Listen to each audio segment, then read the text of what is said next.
Welcome to my first ever very original YouTube video idea. Totally never been done before. Anyways, coaster season's creeping up around on us. Mine's about a week away. I go to Six Flags with my band for the second year in a row. So I thought I'd rank my current top 25 roller coasters in the world. I get to add a couple new parks, a lot of new roller coasters this year. So it'll be fun to compare my current rankings with the end of the year rankings. So yeah, let's just get started.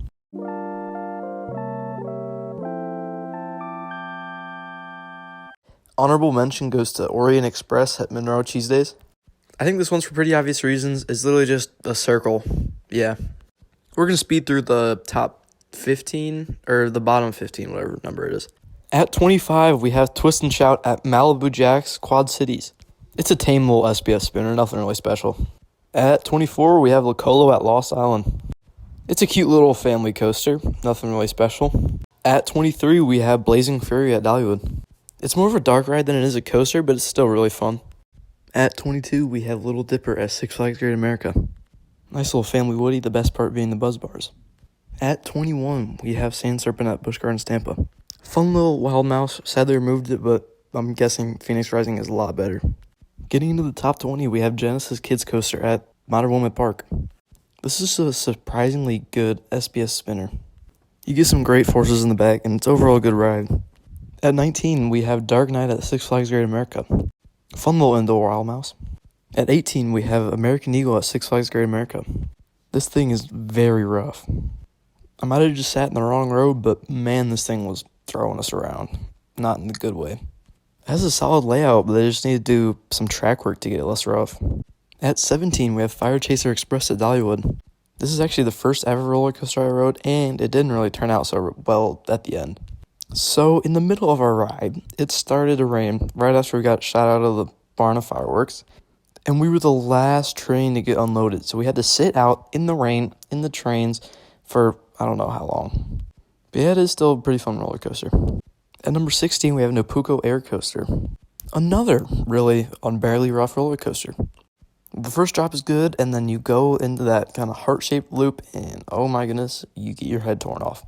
It feels like there's just like a massive pothole in that loop. I didn't get hit hard with it the first time I rode it, but then the second time, holy cow, it was painful. Thankfully, they did replace this little section of track, which hopefully is going to make it shoot up my rankings a little bit. Hopefully it'll turn into like a Great Nor'easter at Maurice Pier. At 15, we have Cobra's Curse at Busch Gardens Tampa. I used to hate on this roller coaster a lot when I started posting videos about roller coasters, but now it's kind of grown on me and I realize it's actually a pretty good ride. At number 14, we have Scorpion at Busch Gardens Tampa. It's a real shame they got rid of this one. It was such a solid coaster that I think everybody enjoyed, and it's kind of sad it came to the end of its service life. At number 13, we have Whizzer at Great America. This is such a great model, which I wish existed in more parts of the world. I think this is the last of them left. But yeah, you do get a lot of good forces on this one, and it's overall a really fun ride.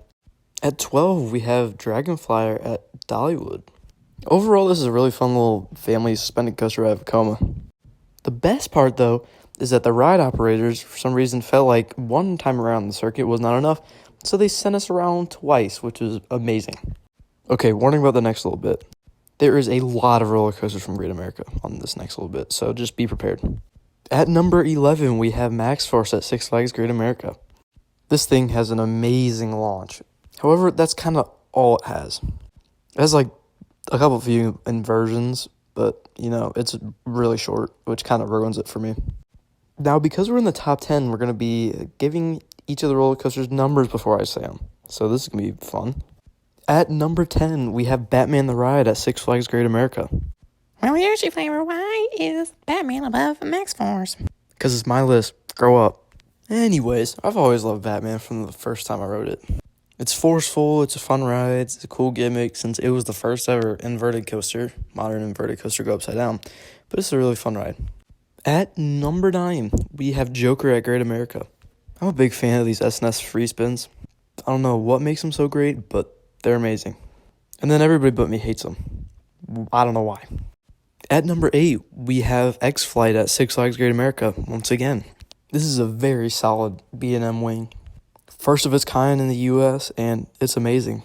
The inversions are cool, especially with the one through the tower, and I think the theming's great for Six Flags Park. At number 7, we have Superman at Six Flags Great America. I don't care that it's a clone, but I just care that it's fun, and that's something that it really is. This thing tears through its layout, and the pretzel loop is really intense.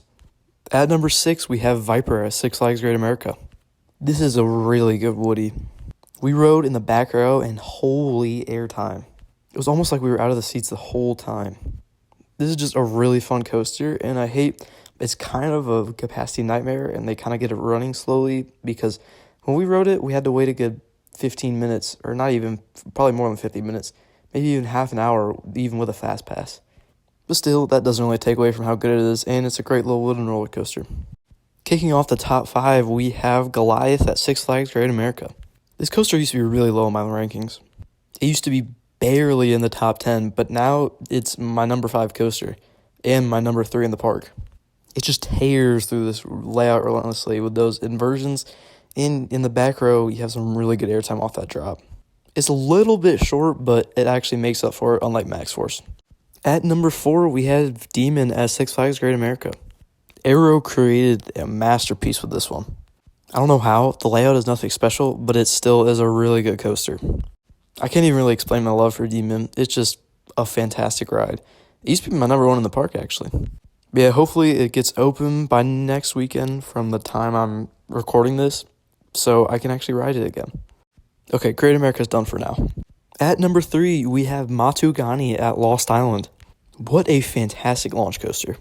The hydraulic launch is great. You get up into that airtime hill kind of thingy. It is great. You have some good inversions. It's relentless. You get a good eject airtime pop. What does this thing not have? Crazy that of all the places that could have bought it, we got it at Lost Island. Surprised Gene Staples didn't buy it. It has some okay theming compared to the rest of the park, but then the rest of the park is also like insanely themed. Has an insane amount of theming. But overall, it's an amazing roller coaster that should not be slept on.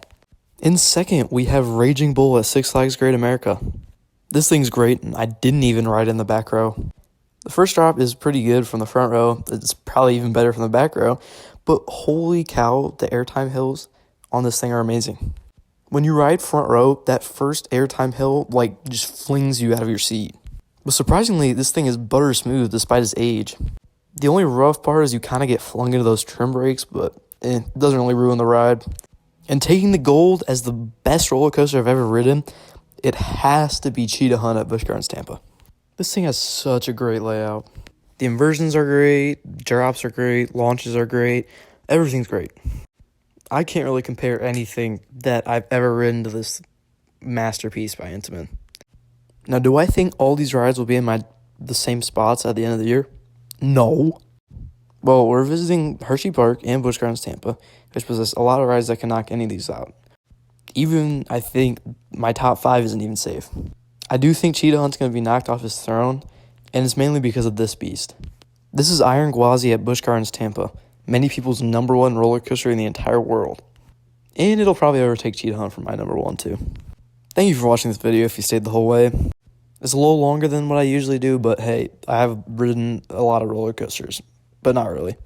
But yeah, hopefully we'll get a Great America vlog out, but I know we'll probably get a theme park tailgating out by next weekend. So yeah, have a nice day and subscribe if you want to, because we're almost at 100 subscribers, so yeah.